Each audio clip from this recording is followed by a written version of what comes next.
Assalamualaikum warahmatullahi wabarakatuh. Salam sejahtera bagi kita semua. Om Swastiastu, Namo Buddhaya, Salam Kebajikan. Perkenalkan, nama saya Rizky Madera Martin dengan NIM 21962414, jurusan Ilmu Komunikasi, Fakultas Ekonomi dan Sosial, Universitas Amikom Yogyakarta. Di sini saya akan mempresentasikan tentang sistem komunikasi pedesaan.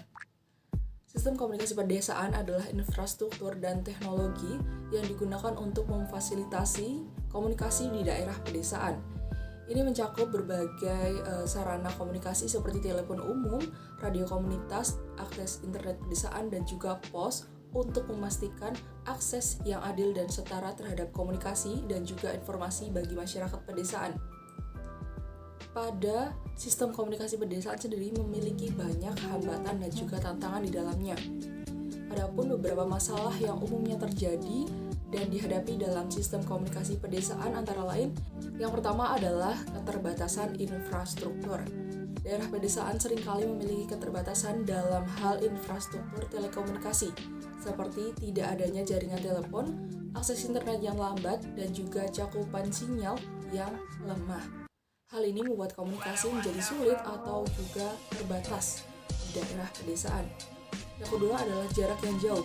Pemukiman desa biasanya tersebar di area yang luas dibandingkan dengan perkotaan. Jarak yang jauh antara pemukiman yang satu dengan yang lain dapat menyulitkan komunikasi dan mengakibatkan kesulitan akses ke fasilitas komunikasi tertentu.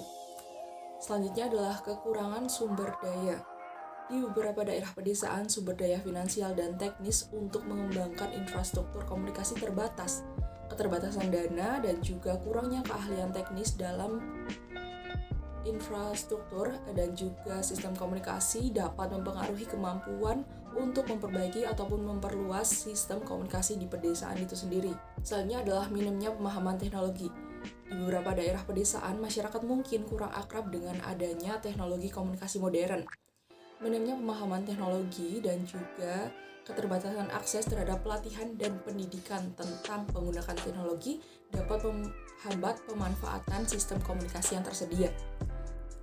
Selanjutnya ada tantangan geografis. Topografi ataupun keadaan geografis di beberapa desa tertentu seperti pedesaan, pegunungan, hutan, ataupun sungai yang luas dapat menjadi hambatan fisik dalam membangun infrastruktur komunikasi yang efektif. Bisa dibayangkan apabila ingin dibangun tower untuk memperkuat sinyal, namun dihalangi oleh sungai yang besar, itu dapat menjadi salah satu hambatan untuk memajukan teknologi di desa tersebut. Upaya yang dapat dilakukan untuk memperbaiki ataupun mengatasi permasalahan tersebut cukup banyak. Yang pertama adalah infrastruktur yang ditingkatkan.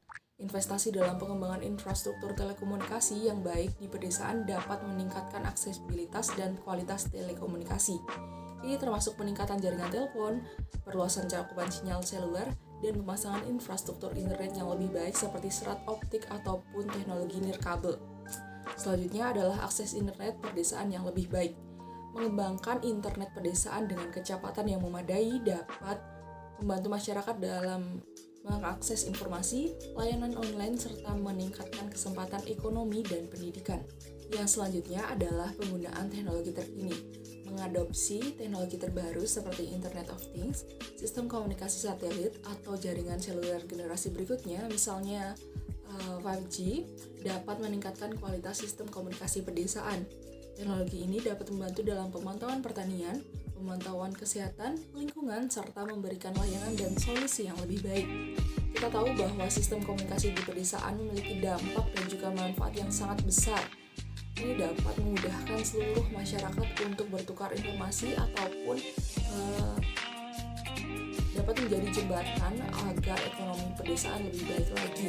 Namun, hambatan-hambatan yang ada di depan dapat kita atasi dengan cara-cara yang sudah saya sampaikan tadi. Demikian, bila banyak salah dalam saya menyampaikan, saya mohon maaf. Wassalamualaikum warahmatullahi wabarakatuh.